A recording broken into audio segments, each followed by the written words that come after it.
Hi, everyone.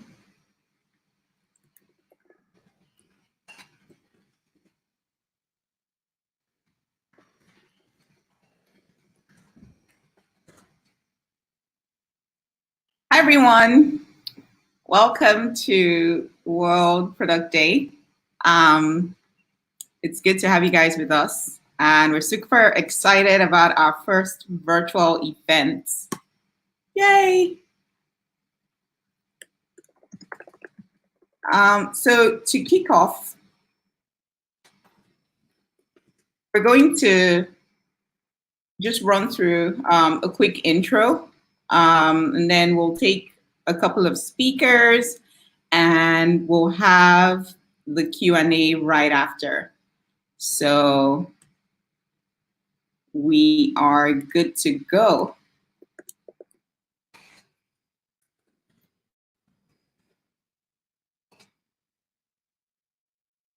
Okay.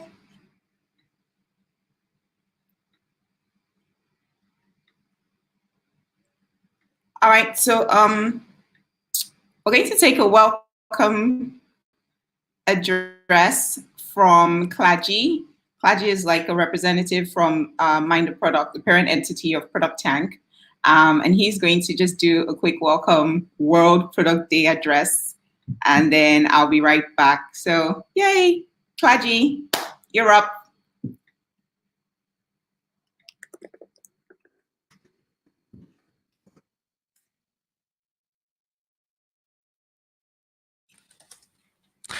Hi everyone. So nice to be here. Thanks for inviting me, and thanks everyone for joining, and thanks to the organizer for putting this together in this not easy time to put together an event. So I'm really excited. So I just want to share a few information about Producttank and about World Product Day. Cool. So hopefully everyone is seeing my screen. So 10 years ago, product was pretty lonely. There was definitely like a lot of product management going on throughout the world, but as a role, it's a pretty lonely role. So we started Producttank with an idea to bring together all the product managers throughout the world and have a community where they can share their learnings and share the struggles and connect together. And then we started by the product as a way to bring even more people together in larger setting, usually through conferences in cities like London and San Francisco. So 10 years later, we feel the product is a lot less lonely. We are actually 200,000 community members across 200 cities. That's a lot of people, and all of them focused on different product trades. There is a lot of content going into our pages thanks to our community. So not only do we have meetups going happening all over the world, but there is also like a thriving online community where we share a lot of the learnings with everyone. And there is also like a place for members to get even more content and customized learnings, and also hearing from experts around the world. This is definitely like your community, so get involved. Anyone can reach out to the local community to speak or write or host an event. As I said, we are more than 200 cities, but we still see a lot of growth and new cities coming up and organizing their meetup. So today is the 10th anniversary of Producttank, and in celebration of this, we are dedicating one day a year to the great craft of product management. And today, I think, is one of the biggest World Product Days, and we have 50 live events all over the world happening in 50 time zones. So this actually started at 0 hours, let's say today, and it's going on for more than 25 hours. It's pretty remarkable. And one of the cool things this year is that every event is live, so you can join at any time at the Mind the Product YouTube page, and you'll be sure to get one or more events happening at that time. So thank you very much. So thank you very much, and I will hand it back to you, Kaja. Thank you, Klaji. Thanks for that quick intro. I guess we'll see you later. So I'm going to just talk a bit about Producttank Lagos right before we get started. Okay. So just like Klaji said, I remember product management being like super lonely. I started out as a PM some years ago. And I remember at the time just being utterly confused about what being a PM meant, you know. I had no idea what to do, how things should work, or what was expected of me. And I remember wishing that I had just people close by in form of a community that I could reach out to, ask questions, and get immediate answers. I didn't exactly find something like that, but eventually I was able to start Producttank Lagos. This was about 3 years ago. And over that time, we've been able to build this amazing community where everybody can just like learn from each other, touch base, connect with one PM or the other. And here we are today. So pretty much we're 3 years old, and a little over 3 years old. We've done about 11 meetups so far, and we have almost 3,000 members, which is just super amazing. Of course, I can't do any of this alone. We have amazing volunteers, so just put everything together behind the scenes. Shout out to our volunteers. Say hi to them for me in the comment section. And today we have 2 speakers lined up. We're going to just go straight into the first session right after this. And then we'll be looking out for your comments and questions on YouTube. So feel free to drop them in there. We'll take a few questions right after the first presentation, and then we'll take the second speaker a few more questions, and then we'll spend some time with both speakers where you can throw any product management related questions at them. And hopefully we should be out of here before 8:30 p.m. West African time. Our speakers are going to do proper introductions when they come up, but we have Colleen Graneto from Airbnb. She's going to be talking to us about the art and science of decision making. And Jubril Juma from RenMoney is going to be doing a deep dive on how to adapt when you have to make rapid fire changes to your product strategy. I'm sure everybody can relate with that, with the current situation we're all in. Once again, remember to share your comments and questions on YouTube. You can also shoot us a line on Twitter. We're at Producttank Lag, and use the hashtag Producttank Lagos or World Product Day. We'll be looking out for your comments and questions. Again, hopefully after this session, we'll be better equipped to make strategic decisions as product managers. And yeah, we can collectively get better at what we do. I'm going to hand over straight to Colleen right now, and we can get started. I'll see you guys once she's done. Hi, everyone. Just get the screen share going here. All right, we are ready. So thank you for hosting me today. I'm excited. Happy World Product Day, everybody. Excited to talk about decision making, because there are so many decisions that are having to be made every day with really tough, really intense things going on in our environment. So it's quite a relevant topic. So I'm going to jump in and talk a little bit about the art and science of decision making. We'll hopefully put a little bit of science and a little bit of structure to the chaos that happens when we're trying to make decisions with so many unknowns. Quick intro about me. I've worked across business to business, business to consumer, and platform products throughout my career. Also have a little bit of entrepreneurship dabbled in there. I have an Etsy shop and have worked with some small businesses to help them grow. That's something that's really passionate for me, is the ability to really help small and medium businesses survive and thrive, which in this time is something really challenging for a lot of them. And what are we going to talk about today? So how do you structure decisions to make the most informed decision quickly? And what I'll go through is some decision-making frameworks that have worked for me really well personally as I make decisions as a product manager, and then also give some examples through my work at the Chicago Mercantile Exchange or the CME Group, and then also most recently at Airbnb. So let's jump into some of those decision-making frameworks that I've found really helpful throughout my career in terms of making tough decisions, especially when there's a lot going on, a lot of things to consider, a lot of stress or really tough moments. It's helpful for me to fall back on some of these frameworks and some of these principles to take some of that emotion out of it and help to have a little bit of clarity as we're going through and making the decisions so that we're making the best decision that we possibly can given the challenges that are presented us. And why is this important? As a product manager, you're making decisions every day. Some are large, some are small, but really that's kind of one of the core parts of our jobs. And so we want to be focusing to make the best decisions that we possibly can, knowing sometimes we're also going to get it wrong, and that's totally okay. But how do we structure our decisions? How do we reflect? And how do we think about when we are wrong so that we can pivot and adjust as needed?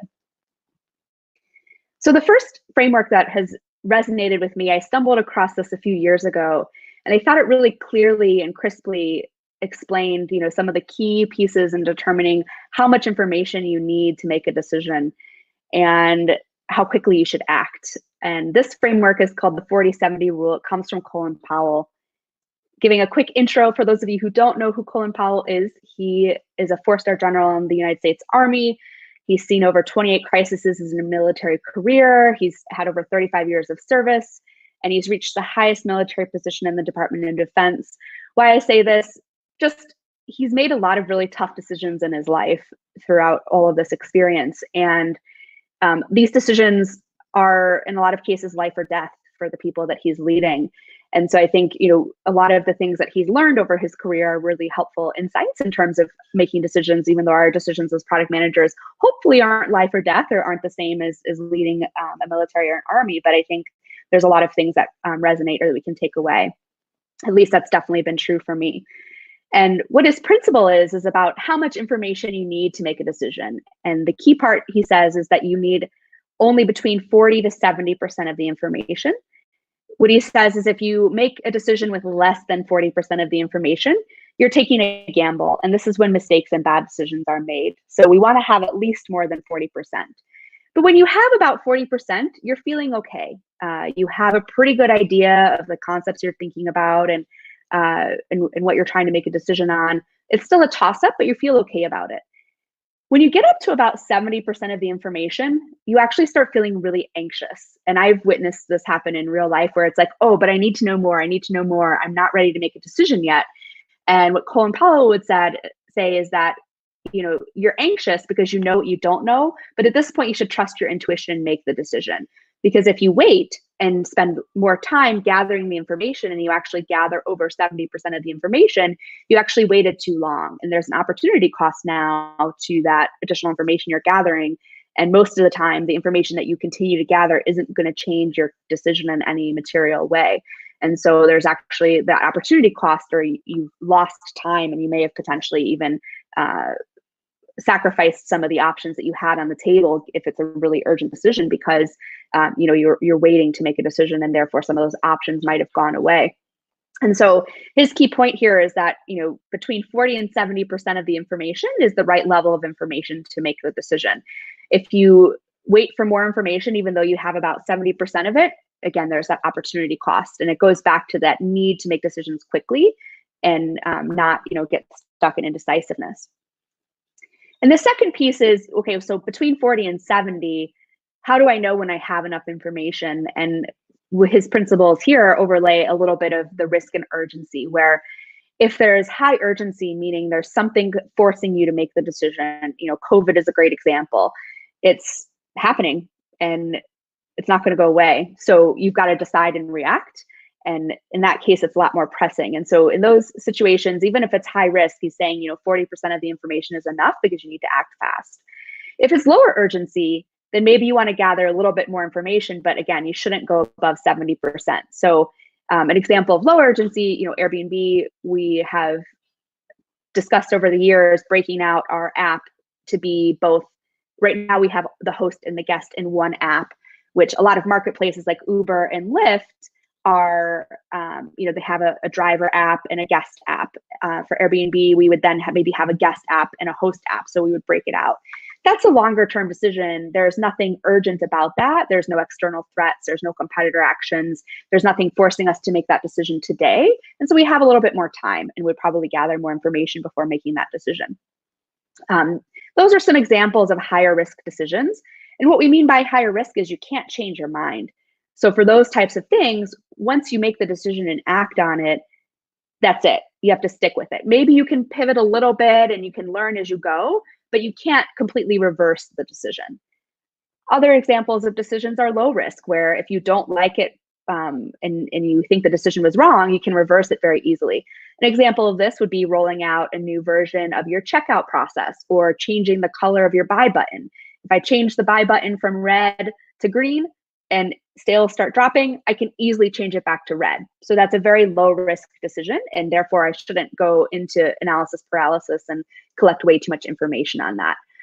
So key takeaways for this, and this is, for me, something that has stuck with me, is thinking about how much information you need, somewhere between 40% of the information, and layering in that urgency and risk in terms of, is this a decision I can reverse or change?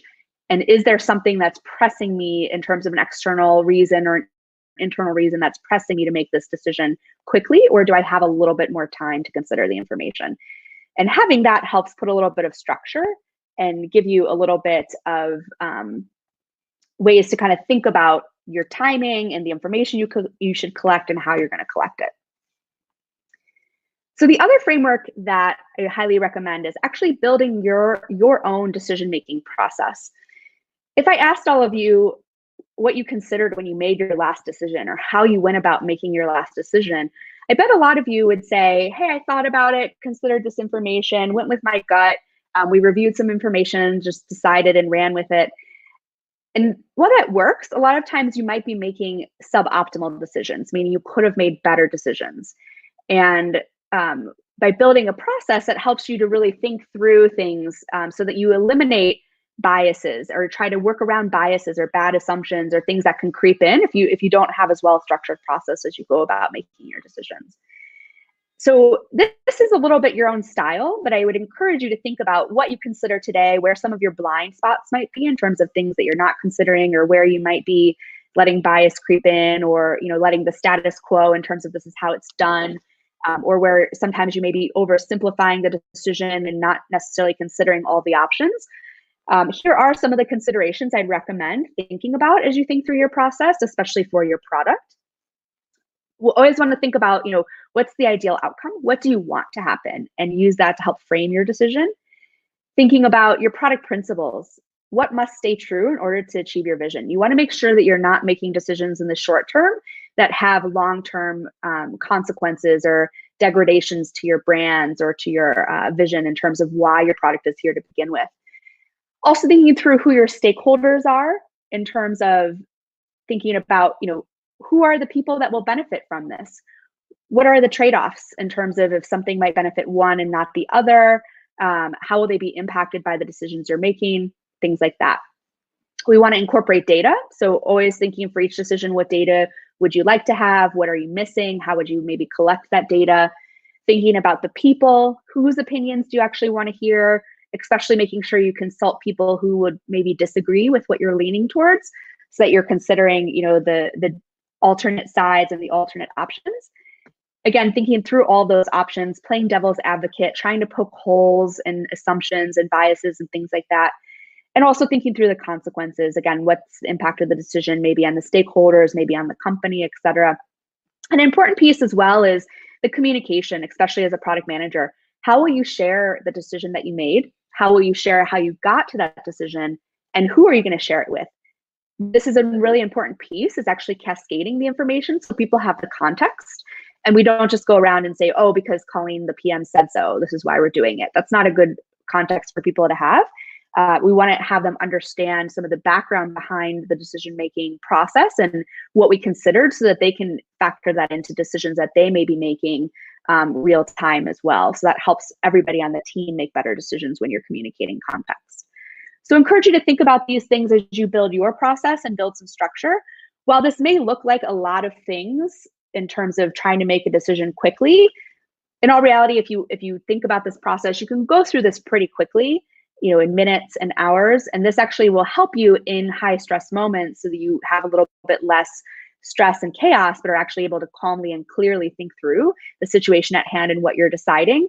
And it gives you a place to get started. But you can run through this, even consult some of the key people within hours and make a really crisp decision. And if you do have longer time, then maybe you do take a little bit more time to consult additional people and to also collect additional data. So let's walk through some examples in my career where these decision-making frameworks have come into play. I'm going to walk through some higher level examples just so that people have a little bit more context. These are products that I've worked on and companies that I've worked at, but was I the decider on these things? No, but I definitely worked on the product and made some of the decisions in what came after. So let's jump in. Chicago Mercantile Exchange, also known as CME Group. For those of you who don't know what the CME Group is, a lot of people don't, think about the New York Stock Exchange or financial markets trading equities and company stocks. But the Mercantile Exchange is doing the same thing except for trading futures, which are types of derivatives, so futures and options. And they're all risk management contracts. So there's, when you do futures and options on currency, on interest rates, on agricultural products, on energy products, when you hear swaps, derivatives, futures, puts, options, those are all the types of things that are traded on the Mercantile Exchange. And I was working on, as a product manager, some of the actual marketplace in terms of how we actually managed that buy and sell trading every single day when people are trying to do that exchange and facilitation and settlement of all the different options that they wanted to trade and all the different derivatives they wanted to trade.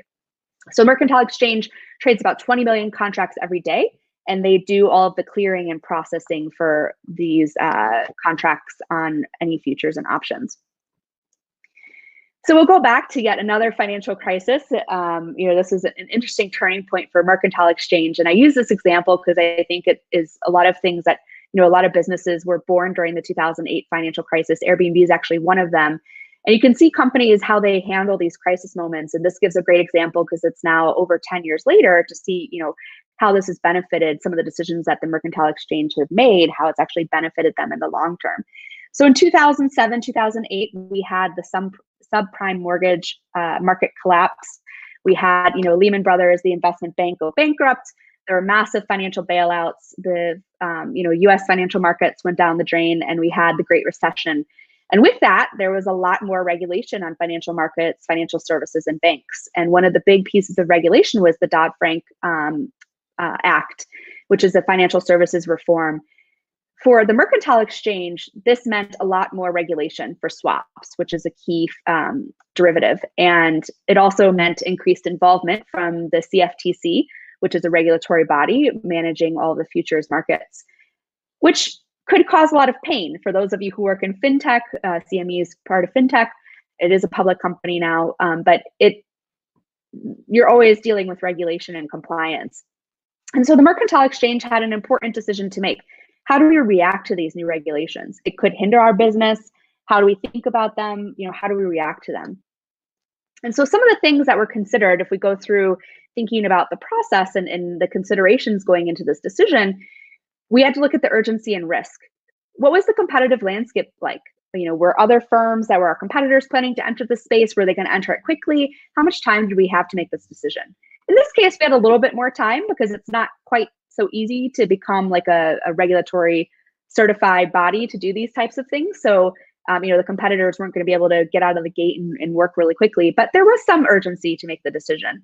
And we had to think about that compliance risk of entering this new business. Also, our stakeholders, our existing and future customers, our business unit leaders, our regulatory bodies, our shareholders. Was this an opportunity to increase the value of the Mercantile Exchange? We were looking at data and research if customers were asking for this to help understand what the business opportunity was. And there was a big trade-off here. if we don't invest the money in this, what else could we invest the money in? Is there a bigger opportunity that's presenting itself? And there's a lot of unknowns because there's no certainty around any of this. It's all projections, it's all pie in the sky, it's all things that could be. And so we were trying to gather some evidence to show what actually could be in terms of better understanding this opportunity or the risk of pursuing this potential new business line.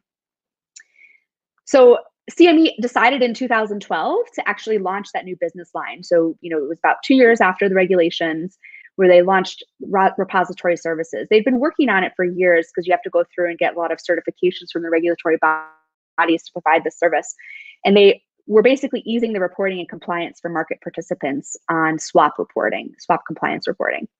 It was an extension of their services, but it was also a new market.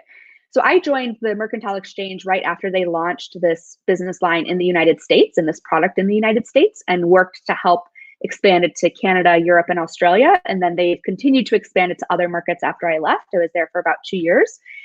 And now at this point, they've gotten 38% of the global volume market share for this service. They have 2.5 billion trades processed in 2017. And about 90% is coming from non-CME data, meaning that this was a great tool for new customer acquisition into the market and a new income stream or revenue stream for the company. So, did they know this was going to be successful when they got started? No.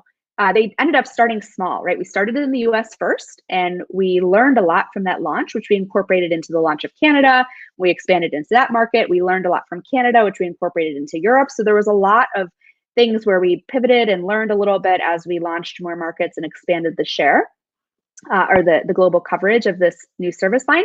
That was a key piece. Start small and learn, but we wanted to make a decision and go for it because the only way to turn those unknowns into knowns was actually making a decision and moving forward. And even also making those decisions, do we go further? Do we go into more markets? We had to make that same decision with every iteration that came up. And one of the key lessons learned here was when you're making these decisions, you're going to get a lot of constraints. Would highly encourage you to reframe those constraints as creative inspiration. When we look at having constraints, it's a lot of times what you can't do. If you partner with your business and really understand the constraint, you can turn it into an opportunity. And turn it into a competitive advantage in some cases. And that definitely was the case for the Mercantile Exchange with the specific decision they had to make. So let's jump into another example, Airbnb and COVID. When we start thinking about Airbnb, a little bit of background, you're probably more familiar with Airbnb than you are with the Mercantile Exchange, but giving you some idea, before COVID, we had about 2 million plus number of people staying at an Airbnb every night. Our highest all-time record was 750 million arrivals in one day. And we have about 7 million hosts on Airbnb. So, Airbnb was founded in 2008, been around for over 10 years at this point, fairly large company in travel and hospitality space. And then all of a sudden we're hit with COVID-19. Travel ground to a halt. People aren't traveling, they're not staying, we're staying at shelter in place, staying at home, and that's really, really impacted our business and the company. When we think about, there's tons of decisions that had to be made for Airbnb. I mean, we had to decide about shutting down our offices, when we shelter in place, for the employees, what we did for our hosts, what we did for our guests. There was tons of different decisions that our leadership team had to make. I'm going to dive into a little bit more of some specific product decisions and give you a little bit of some of the things that had to be considered in our processes. In this case, the urgency and risk, it was immediate. Travel's disrupted, travel's come to a halt. There was significant impact to our revenue and our cash flow. And there was also a lot of concerns around health and safety. Our guests were contacting us like, what do? We want to cancel. We bought all these trips, but if we can't get a refund, we feel like we need to continue to take the trip, but that's not safe. And they wanted to say, like, if we can't cancel, we might keep traveling. That's not a good thing for health and safety. And we also had to think, like, what if these are short-term pivots and what might be a longer-term strategy? And some of the key things that came into play is remembering our product principles. Remember, safety is a huge thing for Airbnb, safety and trust, and remembering our mission and our vision of belonging and human connection. So any of the things that we did in terms of short-term pivots needed to stay true to our vision. We also needed to think through our stakeholders, our guests, our hosts. A lot of times in a two-sided marketplace where we do something for our guests and offer them refunds like we did in the extenuating circumstances policy, that hurts our hosts.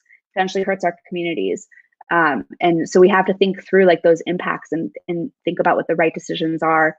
And, you know, at this point, at the beginning, we didn't have a lot of data. Nobody really knew what was happening. And as time has progressed, you know, since February, March, we have started to get a little bit more data. And so as we're making more decisions, we do have some guest and host sentiment and feedback. We have been able to see market response and competitors' responses a little bit. But the results, what we did immediately, you would see our homepage change pretty drastically overnight, focusing on online experiences, which was a completely new product line that we launched, and also frontline stays, which was a massive expansion of our open homes program, which is disaster relief. And we were giving frontline stays to COVID-19 responders and frontline workers. And some of the other things that happened, you know, we did our extenuated circumstances update where we gave full refunds to guests. We also launched this program to pay hosts a portion of their cancellation policy. We formed a super host fund to help give some financial relief to our top funds, to our top hosts. We launched online experiences. We did frontline stays, and you would have seen our homepage and our search rankings change a lot to focus a lot more on monthly stays, domestic travel, and flexible cancellation policies, because those were a lot of things that we thought people would see important as travel started to rebound. Let's dive a little bit into online experiences to give you an idea of, you know, while this worked out and it's showing a lot of promise for our business, it was very risky at the time that it was made. We were asking ourselves, could we stay true to our vision and brand attributes of quality and human connection for this product when we take it from in-person experiences online? And there were a lot of changes to the product when you think about time zones and languages and how you participate and still are engaged. And this idea actually just came from spending time with our current hosts when the crisis hit, when we had to cancel and suspend in-person experiences online, or in-person experiences. We had a lot of sessions with our hosts where we listened, and a lot of them said, hey, can we do something online in the interim? And so we launched this product in just 14 days. We started with a really small group. We only had about 100 hosts online, and it's since then grown. And it's shown really strong product market fit. And what we've realized is this actually has created a new business opportunity where there's some synergies between online and in-person experiences where it's like you can do something before your trip or to help get excited or as an introduction. And so this ended up working out so far, but it's still early. We still have a lot to see and learn, but it was still really risky. We didn't know that when we made the decision to go ahead with it. So what's next for Airbnb? We're still learning and still adapting for this situation with COVID, but keeping that process intact and thinking through all those considerations. We've seen a lot more data come in, and you can see, you know, people are going to do that local travel, more flexible, wanting private spaces, more affordable options. We've started to collect some data to confirm our hypothesis in terms of how we're thinking about the product going forward. And one of the key pieces is you'll see our founders has also started talking about getting back to our roots, where we really want to focus on that human connection and that belonging and making sure we don't lose sight of that regardless of what we're doing. So it's important to stay true to your roots. And, you know, from this example, the key takeaways are, you know, staying nimble and not forgetting your North Star. So while we are pivoting and learning, we want to make sure that we're staying true to our brand attributes. And so we are still delivering that long-term vision while we're adjusting for the short-term circumstances that were a complete surprise to almost every company around the world. I end with this quote. This is something one of my teammates gave to me at one point in time when we were making a lot of really tough decisions and struggling to get buy-in from a lot of people. But I'll read you the quote. It's from Theodore Roosevelt, President of the United States. It's the best thing you can do is the right thing. The next best thing you can do is the wrong thing. The worst thing you can do is nothing. And one of the key takeaways here is when you're talking about decision making, if you don't make a decision, it will be made for you. And chances are it'll be suboptimal. You're going to be just swept away in the storm when craziness comes. You're not going to be able to hold fast and actually make a decision with clarity. And I would encourage you to say, if you make the wrong decision, you can learn and pivot. As you can see with the examples we went through, we didn't make the perfect decision out of the gate. There were a lot of things that we learned after the fact and adjusted from as we were going. And so you don't want to be afraid of making that wrong decision. I would encourage you not to be afraid of making the wrong decision, but be afraid of getting stuck in indecisiveness. Be afraid of getting stuck in that swirl and that churn where you're not able to be holding fast and clearly thinking about things, but are just getting swept away with the tides and the currents and not really staying focused on your short-term and long-term plans. And so with that, maybe we'll open it up to some questions. And, for those of you too, if you want to keep in touch, feel free to add me on LinkedIn. We'll see if there's any questions here in the chat. And it looks like we have Kajia back to help with any live questions. Yes, thank you for that, Colleen. That was very insightful. Thank you. I think we have one question that's relevant to your presentation, but before we take it, I actually have a question for you. So from what you said about staying true to your North Star, and then the example you gave during the process where everybody sort of like had a sense of what the product principle was, you talked about safety and human connection. Is it safe to say that if you don't have that, then your decision-making process will always be skewed? Like, is that the logical place to start when you find yourself as a PM in a situation where you're expected to take all these decisions and yet there's no, synergy around the overlying strategy? Yeah, and that's a great point. And I think, for me, I always say go back to the first principles, go back to like what you're going to hold as guardrails or what you're going to hold as true as you're making this decision. And I think the important piece there is, we, in all of our personal lives, we'd all make the decision maybe a little bit differently, but we have to think about our product and we have to think about our customers, not so much about ourselves. And your product principles really help put you in that mindset. And so you're then able to structure the decision a little bit differently and keeping your customer front and center and keeping your overarching long-term strategy front and center, even though you might make some short-term decisions that, waver a little bit in terms of from the path that you were originally taking. But, a lot of times it's like, well, if I don't have really strong product principles, am I completely screwed? Like, am I completely left in the dark? And I would say no. I think actually through making these decisions, it's a great way to start building your product principles. Just like, it's progress, not perfection. You're never going to have like a perfect list of product principles that's like, here's exactly what we stand for. Those may be in flux. And I think through making some of these really critical decisions, you actually highlight what those things are that are true. And that gives you the ability to also cascade and have more people make decisions and have more people make decisions consistently because we're all thinking about those principles as we're making those decisions. So, to answer your question, I think go back to those first principles. And then also, if you don't have them, use these tough decisions as an opportunity to start building those principles. So they will pay dividends as you continue on and have to make decisions again on a daily basis. Having those there help you make decisions a lot more quickly. Thanks for that. That's helpful. It's almost like it's a muscle that you need to exercise. And then over time, hopefully it will lead you to determining your core principles. Okay. Yeah. I'll take this one from Zainab. So Zainab was asking how to deal with a scenario where the PM is expected to place bets that will result in positive outcomes, yeah? But then you only have 40% of the information and you're dealing with all this uncertainty, but the expectation from the organization is that you will yield positive outcomes. How do you deal with scenarios like that? Yeah. And this is sometimes, sometimes the urgency to make the decision is internal, where you have to produce results, right? And we're expected to meet outcomes and meet our goals as product managers. So that could be another reason making the decision more urgent. I would go back to, again, that the balancing, is it a decision that you can reverse, right? So if you can figure out a way to actually make it a decision that you can reverse. So, if it is a big bet, how can you actually do something that's really small, that's reversible, that you can learn from to help you better refine that bigger decision that you have to make? So maybe you're making some smaller decisions building up to that big decision and hopefully breaking it down to some decisions that are actually reversible and therefore a lot less risky.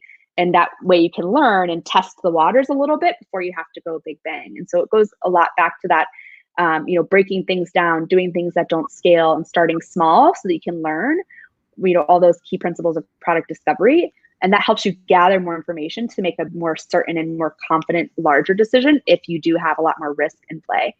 But, again, if there's not that much risk, if you can change it and reverse it, there's a lot less pressure to feel like if you make the wrong decision, for example, who cares?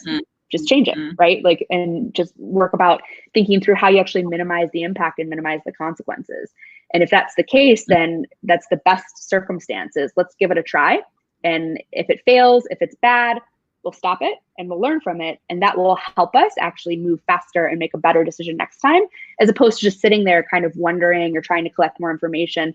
that's where I see teams get stuck in this like analysis paralysis or this decision paralysis where it's like, well, we need this information. Well, like I would ask, like, what action can you take to get that information in a non-risky way and to start learning so that you can do it faster? Got you. Thank you for that. I will take this one from, well, the name is SF. I'm not sure what the full name is. And the question is, what are the new insights you've gained or existing strategies that you've been able to validate during the past couple of months? Yeah, especially as like during the COVID crisis. Exactly. You know, it's been an interesting thing where I think it's tested a lot of these, you know, a lot of times the decisions aren't as urgent. With this, there's an extreme external pressure where you have to make a decision, and in some cases it's fight or flight. There's a great article, Ben Horowitz, where he starts talking about wartime product management, where it's just about survival. And, you know, I think that's where it gets you back to like the scrappy roots of being a startup. And it's been an interesting thing seeing like Airbnb change from like this big company that it was back to doing a lot of the things that, you know, is in startup stage where you're basically struggling to refine product market fit in this new environment. And, you know, the ground is kind of pulled out from under you.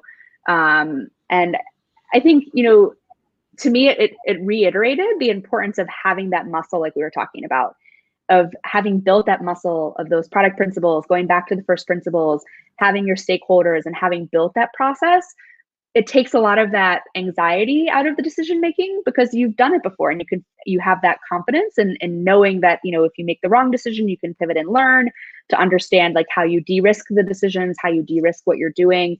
All those same things apply. And I think it has helped, you know, reiterate the importance of those things. And you can also see like there's a lot of case studies coming out of companies that have acted very quickly and had positive results, and companies that haven't acted and are struggling, or companies, you know, I think most of the companies that are struggling are ones that haven't taken action. A lot of companies have moved online, have done creative things.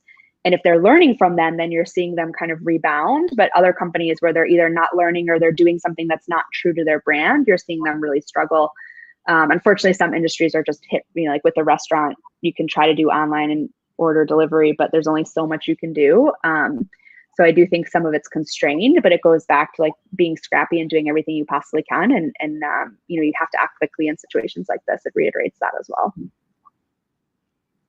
Fair enough. I think we'll take one more question before going to the next speaker, and then we'll circle back to the rest of the questions at the end when we're doing the panel. I'll take this one from Kehinde Ademile. Oh, hi, Kenny.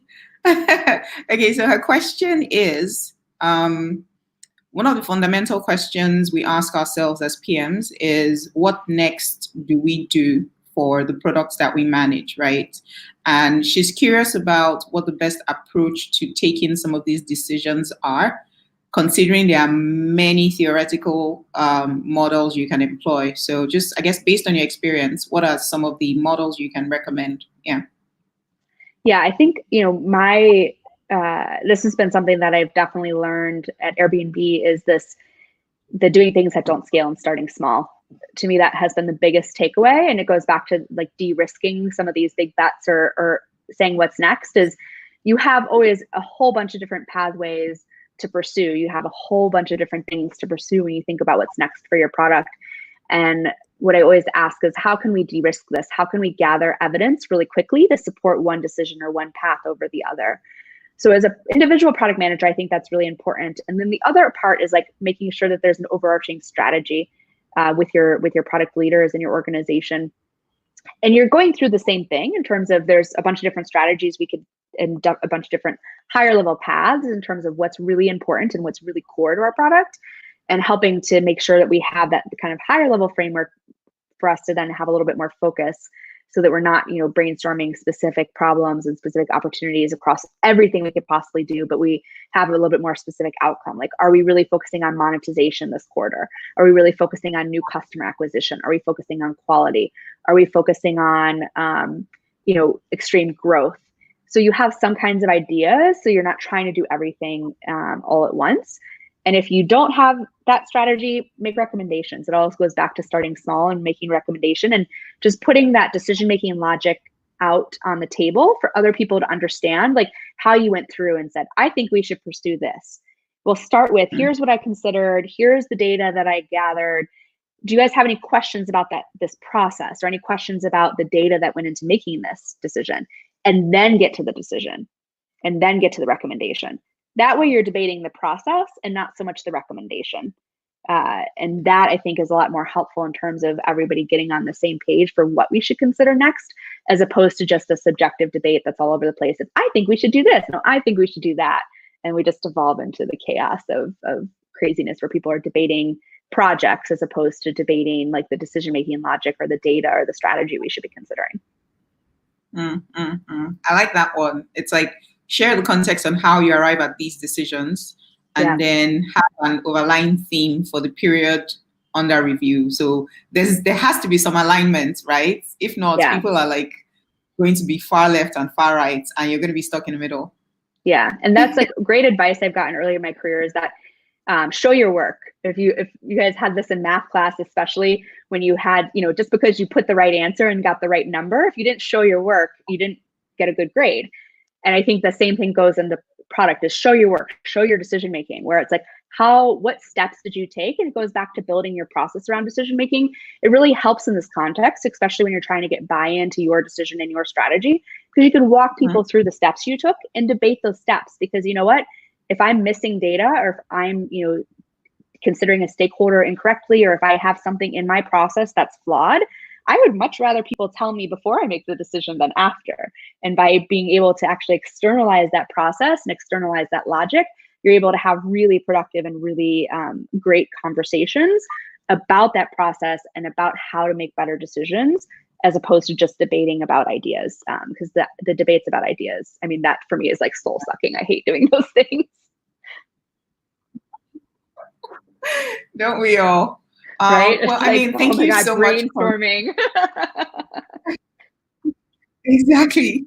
We're going to let you go for a bit, and then we'll see you right at the end, where we have like just rapid fire questions thrown at you and Jubril. But yeah, thank you. Thank you. I get to relax now. I feel like Jubril's presentation. Woohoo! Oh. I feel like this is where we should go on a commercial break, but we don't have any. Yeah. Commercial breaks. All right. Next up is oh yeah, thank you. That's fine. Let me give you a second to do that. There we go. Next up is Jubril. Jubril is going to be speaking to us for the next 15, 20 odd minutes. And then we'll take a couple more questions when he's done. Okay. There we go.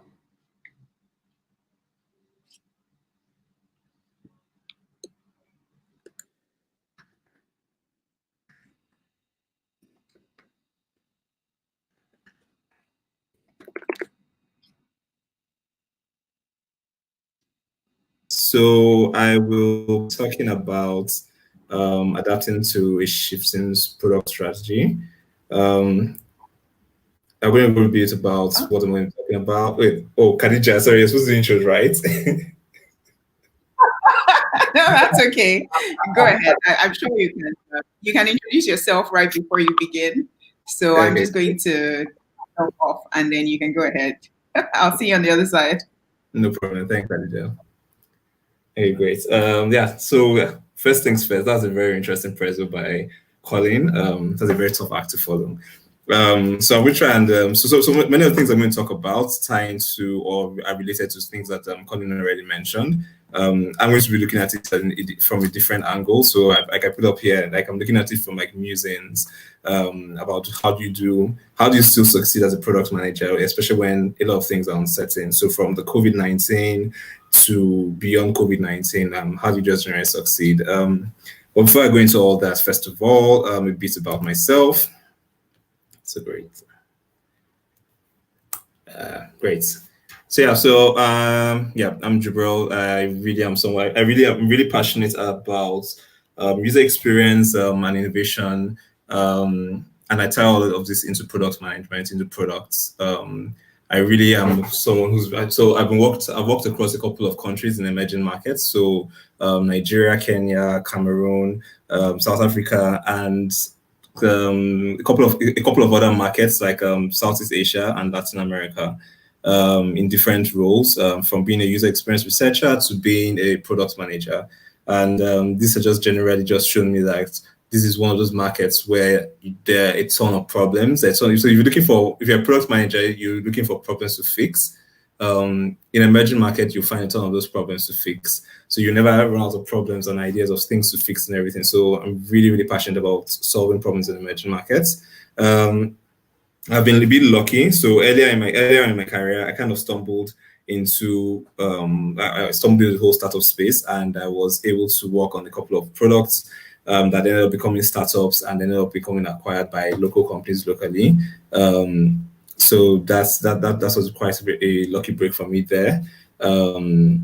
Also currently leading a phenomenal team. So at RenMoney, I work with a team of product managers, program managers, and user experience dudes. So it's an amazing team. And yeah, I say cool quite a lot. So you probably hear a lot of cool from me today. Great. So just a quick I like to go like first principles before I would go into actual strategies. So for me, when you talk about strategy, when you talk about products, the idea behind building out products and thinking about strategy is that you want to capture value. So I would like to talk about like the basic idea of when you start out on one of these product or company journeys. How do you go about creating that value? What makes a business or product valuable? And I'd like to suggest a very simple or very basic formula, which is that if you have a value product, then two things are true. Number one, that it creates X dollars of value or X naira of value or X FR of value for the world. And then number two, if you capture just Y% of X, then number two, that you can capture Y% of X. And then at the heart of all this, value is defined by your users. So like your users are your North Star. So yeah, this is that's just my first principle. Now, looking at strategy, the first things first I would say is that you need to be honest with yourself. Where exactly are you on your journey? Where exactly are you on your journey? Each product has a different stage. Each product is at a different stage in a journey, and it just requires a different approach at each stage. Take for example, at like stage one, the investment has been made and sales have not begun, but new product ideas are being generated. They're being operationalized and they're being tested. Compare that to a product at say market introduction stage where your costs are very high. You're doing stuff that doesn't scale. The slow scale volumes have started picking up. You have little to no competition because you're really, really niche. You are very, you're just addressing a small segment of customers. And demand has yet to be created. Customers have to be prompted to try out the product. And then this makes little money at this stage. Now, if you compare this with what you have earlier, or even comparing this to even a stage 3 company, you notice that the dynamics are changing. The things that the strategy you apply at each stage is a bit different. Initially, at the idea generation stage, you are still testing, you're still iterating, you're still trying to figure out whether or not this is still very early stage product market fit stage. Whilst later on, once you've done the market introduction, now that's later product market fit stage because you're doing stuff that doesn't scale. You're trying to prompt to see whether or not the market will bite. When you get to like a stage 3, like a growth stage, your cost of at stage 3, your costs have generally reduced because of your economies of scale have greatly increased. Your sales volumes have increased significantly. You've achieved product market fit. You've gotten to the stage where public awareness has increased and everything. So your strategy then again changes. Now, all this, knowing where exactly you are in your journey as a product manager, or managing whatever product you're managing, just all this leads into the next point, into what exactly do you really want for your product? And this leads into one of my favorite quotes by one of very controversial people, Peter Thiel. So he says, competition is for losers. Now, that's a very controversial quote. It's a very strong statement. But at its heart, it holds a lot of truth. You want to win, you need a strategy to win. I'm very simplistic in how I view products. So for me, it usually fits into 2 boxes with little in between. Perfectly competitive or monopolies. and they're very shocked. Like really, there's really shockingly little that is in between. Either you're perfectly competitive or you are a monopoly. And this dichotomy of is really not understood very well because a lot of people are constantly lying about the nature of the businesses or the products that they're currently working on. So I'll just quickly summarize what it means to be perfectly competitive and what it means to be a monopoly, and then you can now evaluate where you are to understand exactly, are you operating as in a perfectly competitive scenario, or are you operating in a monopolistic scenario? Ideally, you should be going for a monopolistic scenario, especially if you're just starting out. If you're still in the early stage product market fit to growth stage and phase of your product development. So great. So here you can see perfect competition. So yeah, what are the pros and the cons? Both of them all have pros and cons. But for the perfect competition, it's very easy to model. It's very easy for you to plan out what exactly you're going to be doing. It's efficient if the world was static. It's also politically stable. On the other hand, it's very psychological and healthy. So if you find yourself in a situation where you are always having to outthink what the next person down the road is doing, then you're always in this case of like, there's this phrase called like exactly, you're always in this rat race. You're always chasing after something. You're always trying to figure out what's next. How do we outcompete the next person just down the road who is doing something similar to what we're doing? The reason why that person is doing something similar to what you're doing is because it's easy to model. It's also very irrelevant in a dynamic world, and it preempts the question of value. So it's people, if you really are creating real meaningful value, if you're really moving from creating value from nothing, and you're actually going to something major, like you're going from a 0 to a 1, you wouldn't be in a situation where like there's perfect competition, because if you're going from a 0 to a 1, there was a 0, there was nothing, and you're creating value, and you are the only one in that space, which leads to the monopoly scenario. So same here. Pros here would be that there's an incentive to innovate because you're literally creating nothing from something. It's stable and it gives you ability to plan long term because there's the first mover advantage. Even though I'm not a huge fan of the whole first mover advantage, I prefer that even if you're the first mover, you should also be the last mover. You don't want to be the first mover and be out-competed by somebody who comes down the line, copies you, and then out-competes you. So yes, the first mover advantage allows you to plan that's long-term stable planning. You get a lot more backing from the business. You get a lot more backing from, if you're a startup, you get a lot more backing from your VCs or your angel investors. And it's just basically like it's symptomatic of creation. Same for on the flip side, is lower outputs and then a higher price. So you're doing a lot of things that don't scale. You have a lot of price discrimination, and then it's very easy to stifle competition. Now, still on this whole competition is for losers. For me, a great example would be InterSwitch, and the way I say InterSwitch is because of when you're trying to go for a monopoly, the easiest way for you to do this is to start small. So the easiest way for you to do this is for you to start small and monopolize. Now, the easiest way for you to do this is to start small and for you to monopolize. So, for example, InterSwitch, when Mitchell Elegbest had the idea of starting out this company called, he didn't even actually have an idea of starting out this company. He had a problem. At the time, there was no ATM machines in Nigeria. And he thought that it would be nice to make ATMs available to solve the problem of that cash was the king in Nigeria. This was such a huge problem that he had encountered. And he used an ATM in I think it was in Scotland or so, and he had a challenge with the ATM which seizing his card or something like that. And I was like, okay, wait, why not bring this back to Nigeria where cash is the king? Why not try and make it easier for people to be able to access money anywhere, everywhere? And then he started small. He came back to Nigeria. He was working within another company. He was working on this product idea, tried working on it there, expanded from there a bit more. Did a couple of pivots as he got closer to product market fit. Saved a handful of risk-taking customers, early risk-taking customers. And then before he ended up leaving his initial role and then going out to go and become the CEO of this fledgling startup that had found a product market fit. Now, IntoSuite, this is years later. IntoSuite now builds and manages like the payment infrastructure, as well as delivers like innovative payment products and transactional services throughout Africa. So he started small. He focused on monopolizing a small niche, and then from there he grew out and he built out this this particular product idea. So start small and expand. It's always easy for you to always want to start big or go for that big market. No, focus on the small market first, monopolize on that, and then you expand from that. And that leads me into the next bit, which is basically this is a favorite quote of mine by Don Valentine. It basically says that give us a technical problem, give us a big enough market when that technical problem is solved, and we can sell lots and lots of stuff. So go for that hard to solve problem first.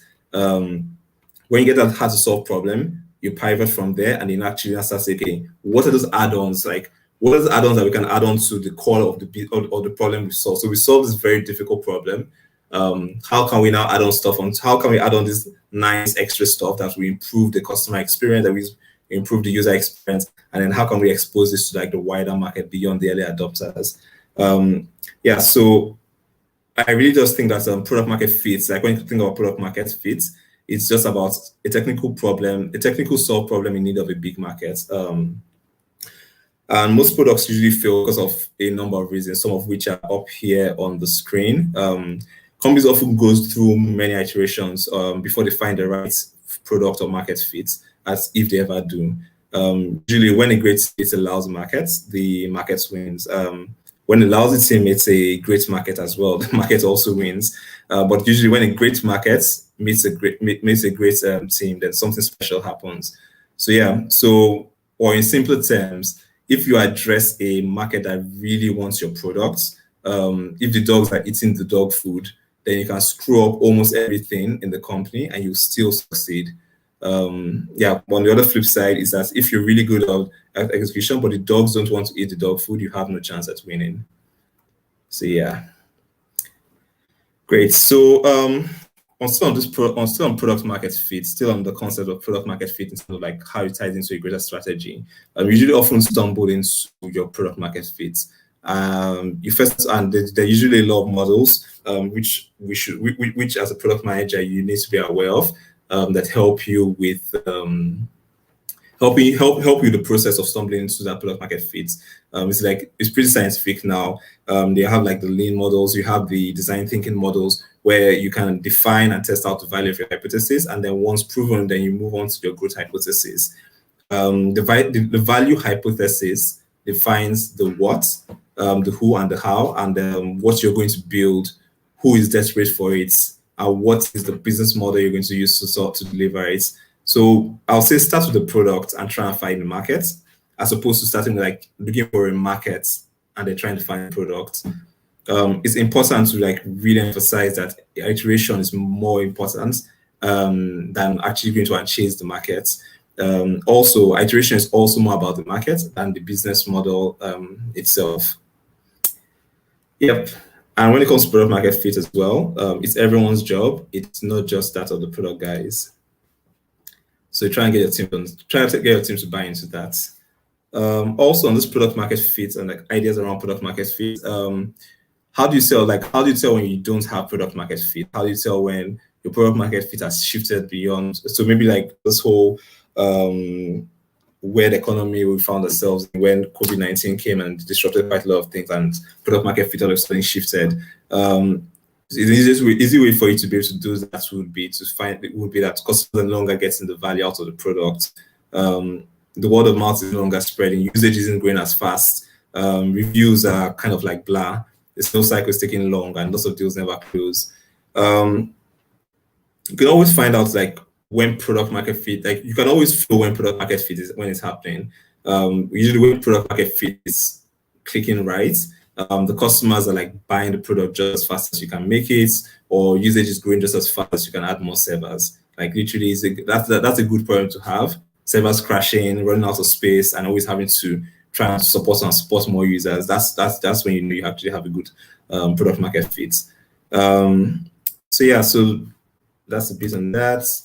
So great. So yeah, so leaving the product market fit side of our strategy, the next thing we'll talk about is distribution.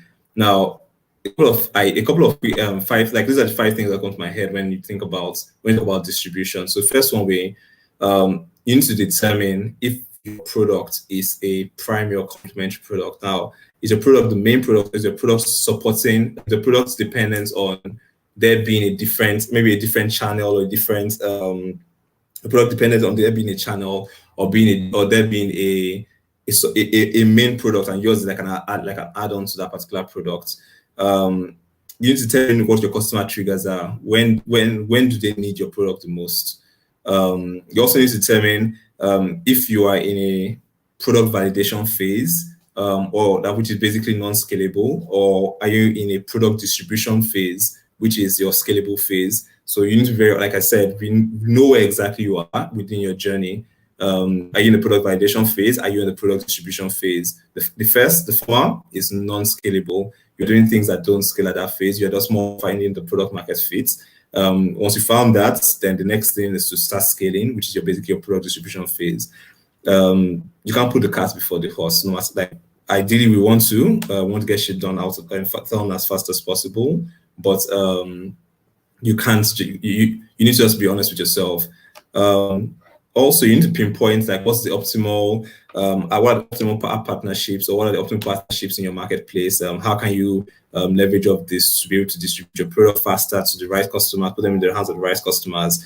I'm trying to think of think about companies like I'm trying to think of local examples in Nigeria. But what comes to my mind would be companies like PayPal. When they found the partner, they stumbled upon that partnership with eBay. I'll think about companies like Airbnb stumbling upon with their partnerships with Craigslist. Those are the intentional examples that come to mind. I'm trying to really find a local example that's not coming up right now. And then the final same thing, just nail the timing of your distribution. Now, on the next slide, we're going to just talk a bit about 2 interesting brands and how they've handled this issue of distribution. This is just a real world example of something that's actually currently is a battle that's currently ongoing. So on the extreme left, you can see the iTunes logo. In the middle, you can see the App Store, and on the right, you can see Spotify. Now, for those of you who don't know, Apple Store allows app builders access to a ready marketplace. While Spotify is one of those apps that are on this marketplace, and then they sell entertaining or useful sound. Now, Apple also has another app on that same marketplace, the iTunes, which also does the same thing. Now, for several years, Apple and Spotify have been jousting over Apple's App Store rules. Now, Apple claims that Spotify doesn't want to follow the rules that Apple has instituted to protect its users, while Spotify says that Apple is just trying to prop up its own second-rate services rather than straight up competing. Now, Apple owns this marketplace. Apple owns the distribution channel, while Spotify is super reliant on that distribution channel. Spotify is also, so the partnership that Spotify has here is through that channel. Now, when the App Store was created many years ago, over a decade ago, the goal was very simple: provide a simple, frictionless way for regular customers to buy and install software. Part of that process was like pushing financial transactions through Apple's own payment process and taking a cut of that exchange for Apple fees, cost of hosting, development, and maintenance of the App Store itself. Also, on the flip side, that also simplifies the UX. So you enter in your card details once on the App Store. I think imagine if Apple did not handle finance processing, financial transactions on the App Store, you would have to imagine you would have a scenario where you would have multiple different with lots of third-party apps. Every app asking you for enter your card details. One, that is just terrible user experience. 2, that just opens up a channel to lots of cases of fraud. Now, the thing is that Apple also owns this distribution channel, but Apple at the same time also plays within this distribution channel. And within this, when they play within this distribution channel, they don't charge a fee. They don't charge this markup on their own apps. That would just be weird. So for apps like Spotify, we typically offer similar products like iTunes. This usually means that even though they charge the same price as iTunes, which I think is about $9.99 right now, because of that 30% markup that Apple charges for creating and hosting this distribution channel, the prices will always be higher than iTunes. So that extra markup means that Spotify is offsetting that cost onto the customers. Now, many people say that most people say that this gives Apple an unfair advantage over many other services that are working hard to compete for the same fans that Apple is also building apps for on the platform. So the $1 million question that everyone has been asking, trust me, no one has a clear answer to this. It's still being debated. Is that Apple has built a monster of a distribution network, and Spotify has found the ideal distribution channel. How does Spotify react to this issue? How does Apple react to this issue as well? And this leads me into my last bit of this planning and force measure. Great. So yeah, this is more bringing everything back home, bringing back all the musings back home. So you can see like we have multiple levels of uncertainty. I say 4 levels of uncertainty because you don't want to get to the 5th level, which is just pure chaos. At level 1, you generally can easily forecast the future. That's there's a clear enough future. It's easy for you to forecast what the future is going to be. The future is precise enough for you to do strategic development. Although it will be a bit inexact in its degree, that all business environments are inherently uncertain. The forecast that you'll be able to make as a product manager will be sufficiently narrow enough for you to point out like what are the single strategy, like point out like a single strategic direction. So in other words, like at that first level, residual uncertainty like is really irrelevant to making strategic decisions. Now, when you get to like the level 2, alternate futures, for example. Now, so yeah, at that level, the future can be described like one of a few alternate outcomes, or like one of a few discrete scenarios. When you're trying to do an analysis, you can't actually identify which outcome will occur. Although it's easy for you to establish, you can actually establish like probabilities. A local example I would say would be take for example what happens with GoCard and OPay. That's like alternate futures. Right now, regulators are still deliberating about how do they react to having regulated bike services or places up on the roads in Lagos. Now, GoCard is at this level of uncertain, like a few alternative outcomes. If the legislators vote that yes, they can actually operate regulated bikes and services, regulated bikes, passenger bike services in Lagos, then GoCard has a very clear line of okay, we're going to invest a ton into getting more bikes on the road, a ton into rider training and things like that. On the flip side is that if the regulators vote no, then they have to now convert that investment into getting into logistics, which is basically what they've currently done right now. So like alternate features, it's a bit uncertain, but it's clear what if A doesn't happen, then B would happen.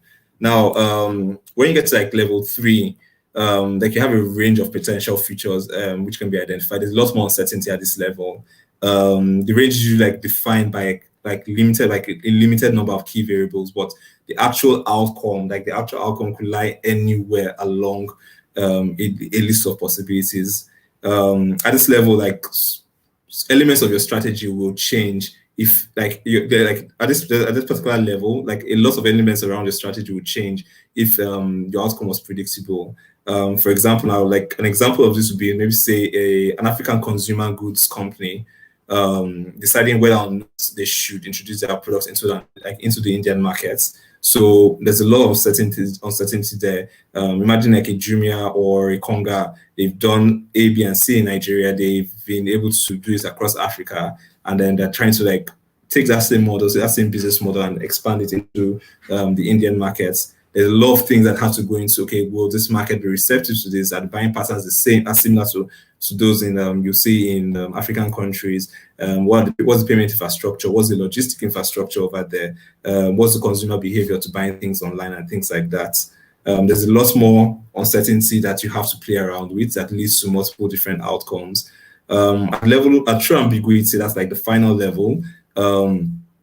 That multiple dimensions of uncertainty to interact with, which really creates an environment that is virtually impossible to predict. Unlike level 3 situations, the range of potential outcomes really cannot be identified, let alone the scenarios within that range. So it might not even be possible to identify, or much less predict, what all the relevant variables that would be to be able to even predict what that future could look like. Now, most business decisions, most product decisions usually fall between the alternate features and a range of features.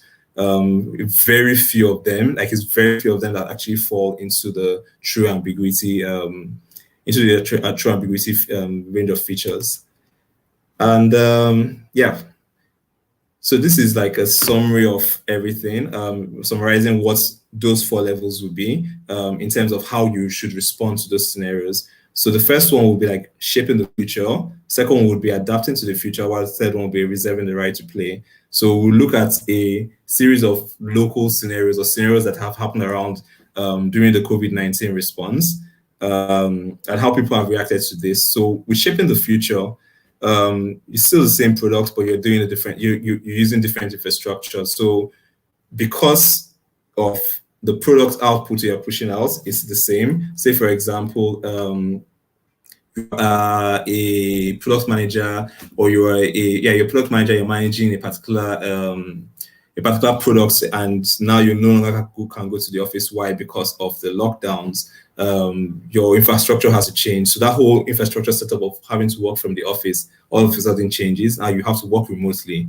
So that whole infrastructure is still the same output you're putting, still the product manager, still managing whatever products that you're managing. You just using different infrastructure to manage that same product outputs. The next one would be something that I think it trended a week or two ago. Actually trended a while back in April, which was when Eco Hotel started delivering takeout, doing deliveries and takeouts on their meals. Now, people were just saying, "Oh, Eco Hotel, wow, even Eco Hotel." But that's it, they're adapting to the future. So they're still delivering the same products, food, but they're just delivering via different channels. So instead of people coming to their business, they decided, okay, people can't come to us. So if the Moses can't go to the mountain, then the mountain will come to Moses. So if you can't come to the food, we'll get the food across to you through a different channel. And the final one would be like the reserving the right to play. So you still have the same infrastructure. So in this scenario, this guy is a tailor. He makes clothes, he makes outfits, but because of the nature of like the no longer weddings happening, no longer events happening, he decided, okay, I still am going to maintain the same infrastructure that we have to support when the whole lockdowns and the whole corona economy has phased out, I can still be able to ramp up that side of the business. I can start churning out the same products. But for now, I'm going to switch and pivot. I'm going to start churning out different products to support we're using the same infrastructure. So now he's making face masks as against making traditional outfits. So yeah, so that's it. What I would say is that you want to move from being reactive to being proactive. So this is just a simple framework that just helps you understand exactly what you should do, which are the 3 scenarios, which are the 3 responses you should do at what will depend on what the problems you're facing currently are.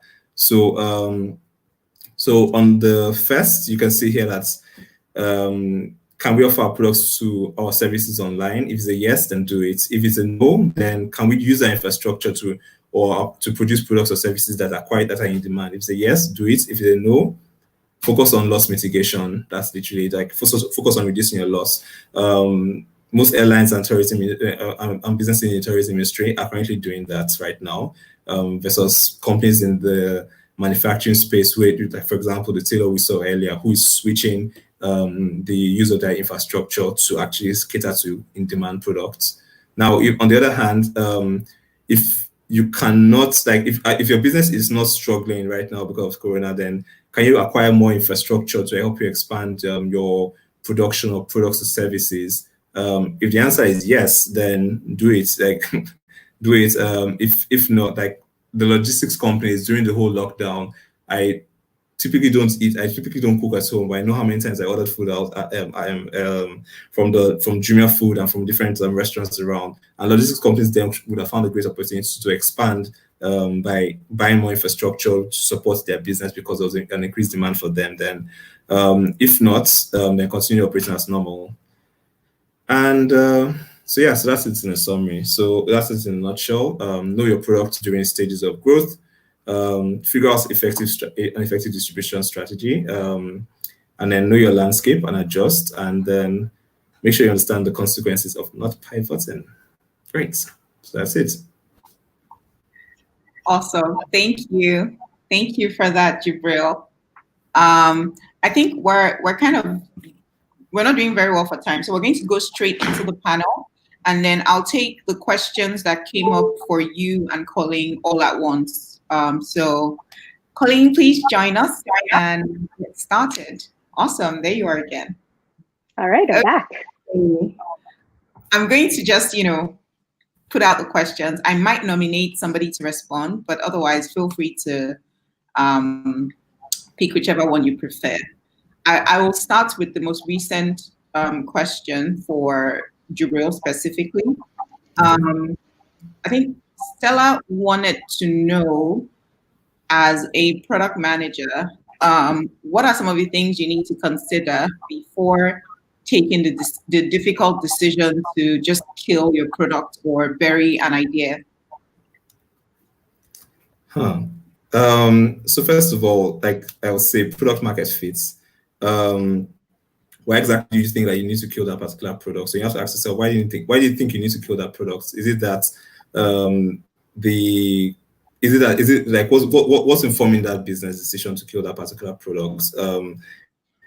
And is there an uptake from customers? Are you focusing on the right markets? Are you solving a problem that's actually really a problem? Have you gone through the different iterations? Have you gone through multiple iterations? And if you've gone through different iterations and tried to pivot the product through these different iterations, like what are the insights that you've gotten? What's the data you've gotten from those iterations that will let you know that, okay, this market, this problem we're solving is not a big enough problem. It's not creating enough value for customers.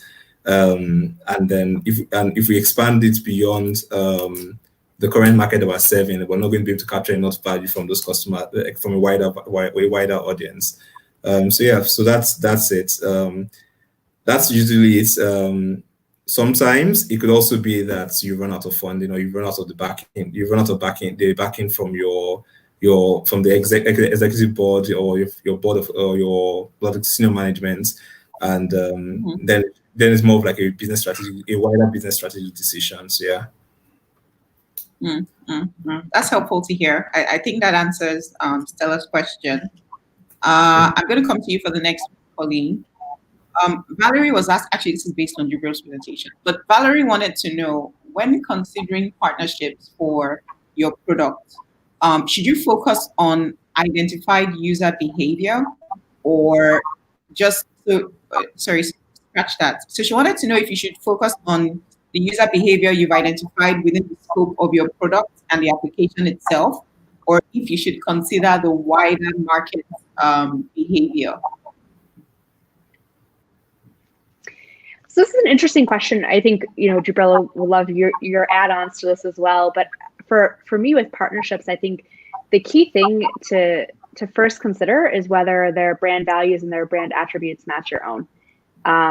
Because you want to make sure, when you do partner with somebody, that signals something to the market. And so thinking really carefully about, what that means, especially becomes more important as you get larger. It might be a little bit different when you're smaller and just getting started. But the other piece, I think, is looking at, I think both your user behaviors and like the market behaviors start signaling where some of the problems are and where some of the opportunities are. So the example, Jubril gave with Airbnb and Craigslist was, a lot of people were already going to Craigslist to find places to stay. So that was a great growth strategy for Airbnb to have all of the listings put on Craigslist. Do we do that today? No.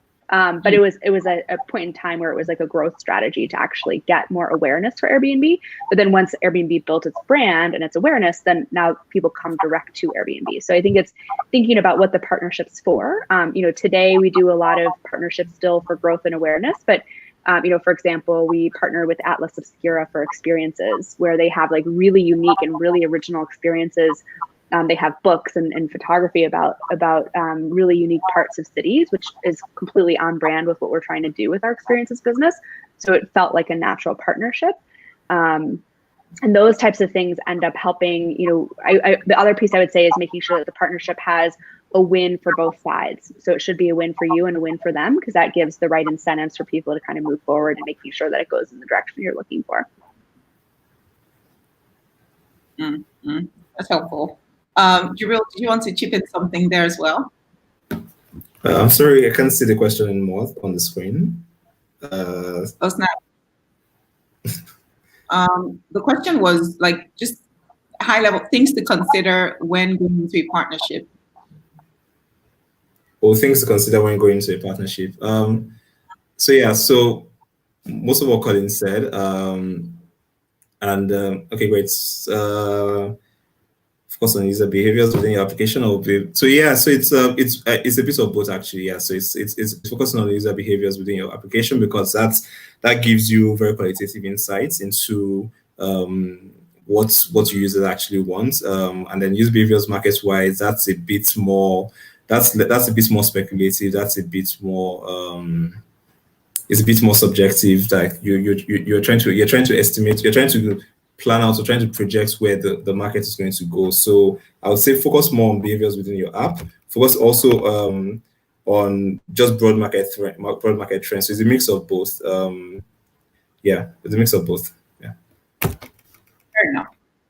I'm going to take the next one now, and this one's from Femi Loki. He asked the question earlier. Colleen, I think this was during your presentation, so I'm going to toss it to you. He wanted to know how to balance your product principles with financial goals and opportunities. Great question. If the CFO is not in the room, no, I'm kidding. But it actually is your CEO and your CFO. They need to be realistic about whether the vision you have for your product is going to get the market share and the market return that you want as financial goals. And if that doesn't match, that they need to get in a room and hash it out. Examples of this are, if you're going to go after a really niche market and you look at, a specific business, it's not going to be a global enterprise, like a very large company in the future. And that might be okay, but it's just really right sizing those expectations. And, what I say is, from my general perspective, your financial goals set your risk tolerance in terms of how ambitious you're going to be in what you do. And your product principles set the guardrails in terms of the things that you need to think twice about before you break. So if you're going to do this, you better have a very specific reason why, and you want to think about the long-term detriments it might have to your financial goals and financial standing. Examples are, if you do something that's completely off-brand, or you break one of your principles, you hurt one side of your marketplace or something like that, it's going to hit your financials. You saw this like Uber, a lot of companies, WeWork, where by not following true to principles at times that hit financial goals. And so I think, the product principles used well actually helps you achieve your financial goals, but you do have to make sure that your overarching vision for the product and the market it's going to address ties into realistic financial targets for the company in terms of where they want to go. Fair enough. We have some generic PM questions. I'm going to throw one each at both of you. Go for it. I think you're up first. So Michael wanted to know, so his question was, if you're a PM, what are some of the strategies you should model when trying to shape your PM career? What's some of the strategies you try and model? So, okay, I'll give an example of something I've been thinking about recently. So it's about determining what kind of PM you want to be, and I think it's also about determining what kind of teams you want to work on. Because if whatever team you're working on, whatever company you're working at, will definitely influence what your PM strategy is going to be, what kind of PM you can actually be. It's about, do you want to be a Samsung PM or do you want to be an Apple PM? Now, the reason I'm using both products is because both of them operate in the phone space. They make the OEMs. They make hardware They make some software for phones. But the Samsung PMs would churn out a ton of products. They will churn out a ton of products. They are looking for as many ways to satisfy user needs in the market.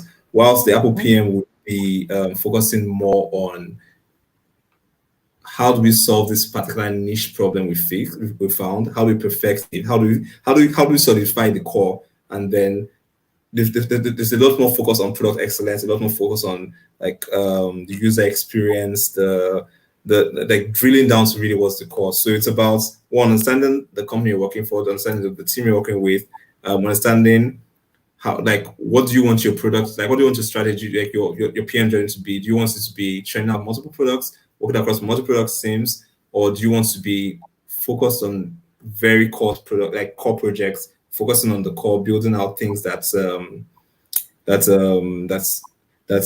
can actually compete in a very niche market and capture a majority of the niche market and tie into the whole monopoly, capturing of the whole monopoly within that particular market. So yeah, so that's my thoughts on that. Yeah. That's fair. I think this is going to be our final question because we're 1 minute over time already. Colleen, VJ wanted to know, actually, I'll just read it out verbatim. So he says, as technology takes over the world, does everyone, leaders and CEO included, need to learn how to code and about technology? Basically, what technical expertise should leaders have? I presume he means product leaders. The answer, I think, I would say it depends. Do you need to learn how to write code as a product manager? I don't think so. Will it help you? Potentially. And I always recommend at least learning some about technology and coding. Why? Because it helps open your mind to what's really possible. I did a front-end web development class. I'm not an engineer, and I realized very quickly why, because I hate troubleshooting and I hate bugs. That attention to detail and that, it just drives me crazy because I'm like, why doesn't this work? Some people love that. That's not the type of problem solving I like to do.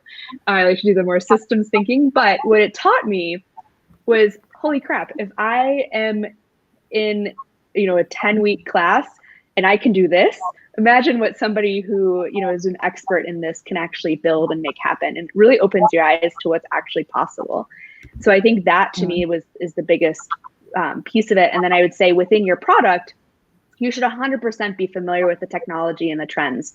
I'm in the payment space, so always learning about, what new companies are entering the space, what new capabilities are there, so that I can be constantly thinking about how that might map into what we can do for our host community. So you should be aware of kind of the industry that you're in. Am I aware of what's happening with technology all across the board? No. The engineers are always sharing with me a new coding language or something, and I'm like, I don't know what that is. But that's not what my role is, and not the value that I bring to the table. But that's where you also trust your engineers to know the technical constraints and what the best technical solution is. But you should at least be able to speak with them and have thoughtful conversations, and especially being aware of where your industry and where your technology for your specific product is going, so that you can have making sure you're incorporating that into your vision and strategy would be my answer. Okay, that's helpful to know. I think that's pretty much it. I'm going to say thank you so much to Jubril and Colleen for spending time with us today. And thank you to everyone that tuned in to watch this live stream. We're going to be able to continue the conversation on Twitter at Producttank Lag.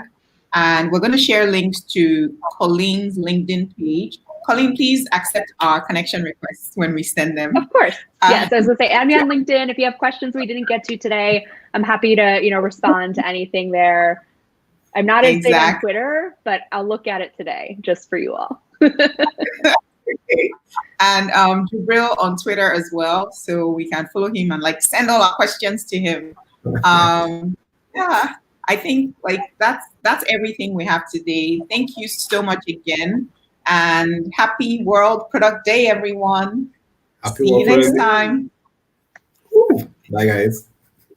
Happy World Product Day. Thank you.